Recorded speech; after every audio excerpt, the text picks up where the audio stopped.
Bem-vindo na vídeo Plane atividade na desenhamento.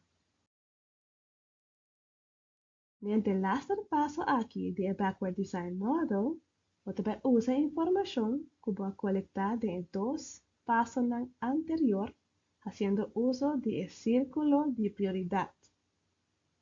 Você vai enfocar na habilidade ou conhecimento que o estudante aluno necessita dominar para lograr o HAL, evaluação final.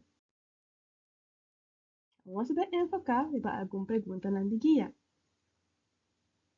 Kiko é meta ng leerdoelen de atividade ng akita?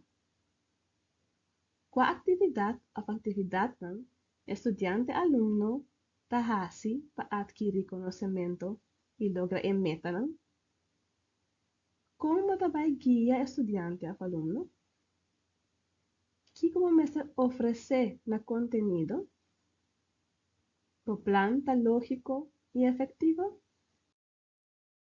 En conclusión, del siguiente módulo nos trata la fase de desarrollar the AD model, Development Phase.